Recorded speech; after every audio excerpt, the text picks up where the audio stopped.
welcome to your Creative Homegirl podcast, where I, your Creative Homegirl, keeps it real about the wins, the struggles, and the beauty of the creative journey. I don't have my mic stand today.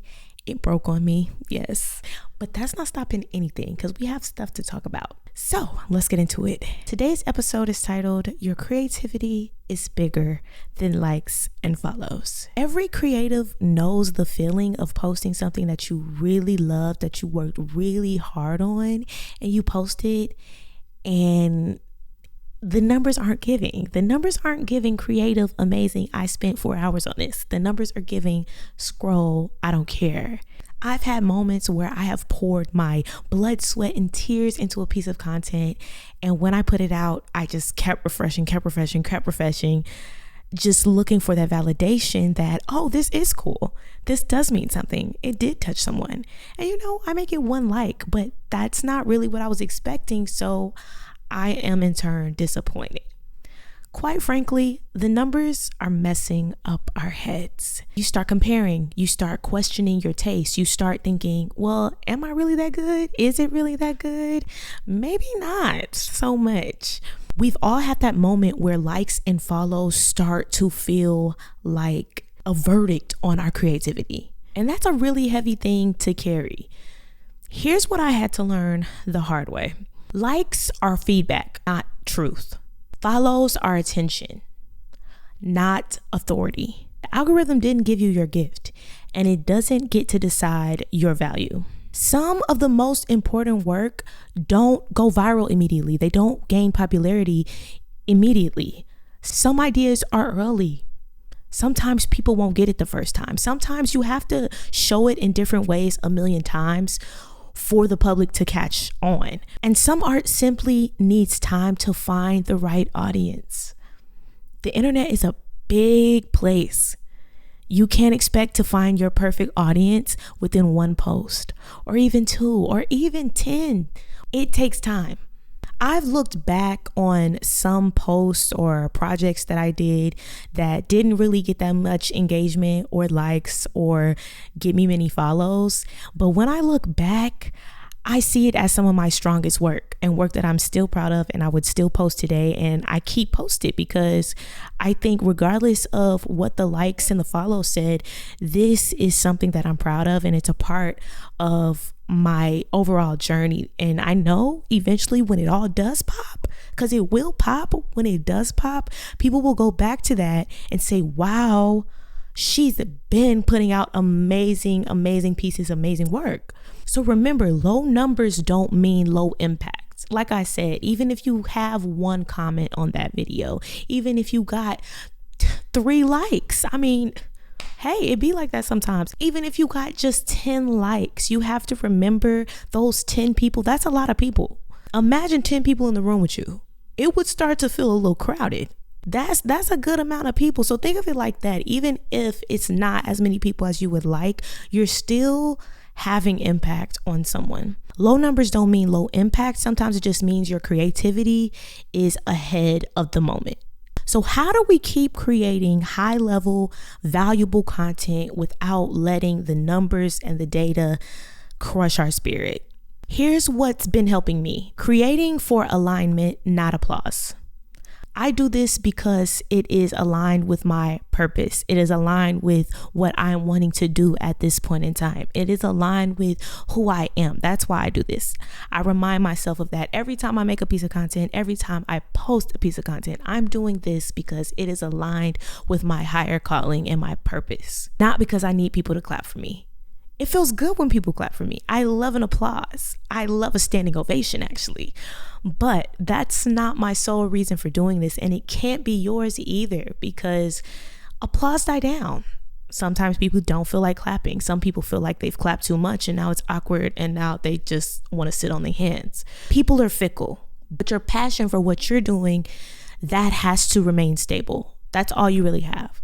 Number 2, let your taste lead, not the timeline. I get it. Sometimes you need to do a little trendy video, get that algorithm popping. But I believe, especially in the way that social media is moving and how people are building brands now, I think it's best to just do what works for you. Find a lane, whatever you want to do that. that is giving more value. It's going to help you find your people faster. They don't have to cut through all the fluff, all the dances that you did so you can get on their timeline. They can cut through all that and they can just see, oh, this person does this. Wow, that's so cool. And it's something that I'm really interested in. Make the content that you want to build a community around. Don't abandon your voice just because it's not loud yet. You may not have millions of followers. You may not have hundreds of thousands of followers. No one may be calling you. No one may be asking you to share your opinions on things or even share your art. But guess what? That doesn't stop it. That doesn't mean you should sit silent and wait for someone to call on you. Trust that you have something to offer to this world. Trust in your creative ability. Trust in whatever you're doing that is valuable enough and it will have enough impact to cut through the noise. Remember, numbers measure reach. It's data. It does not measure your worth. When numbers are low, it doesn't mean you're bad at what you do or it's terrible or you need to pick another lane. Sometimes it does. Sometimes it does. Sometimes it does. But even then, you having low engagement or low numbers, low followers, that has nothing to do with your value or if you're good or not. It simply means the algorithm hasn't caught up yet. And I'm going to tell you right now that the algorithm can be a hater. The algorithm really can be a hater. You can put your best just on the flow and 20 likes, 2 likes. It's happened. It's happened to me. But guess what? That don't mean I wasn't fly though. That don't mean that my stuff isn't amazing. It just means my time hasn't come yet. Your time hasn't come yet. That's all it means. Quiet posts still build skills. So even if you post something that you spent a lot of time on and it didn't do that well data-wise, you still got to learn something out of that. You were still exercising your craft. You're still getting your skill up. And within you doing that, just repetitively putting out the content, putting out work, putting out the song, putting out the book, putting out whatever you're doing, that unseen work is still building confidence. The numbers may lower your confidence a little bit, but you doing the work continuously, not letting that stop you, not letting the lack of validation stop you, that is building an unseen confidence. That is the foundation. And showing up when no one's watching is how you build longevity, okay?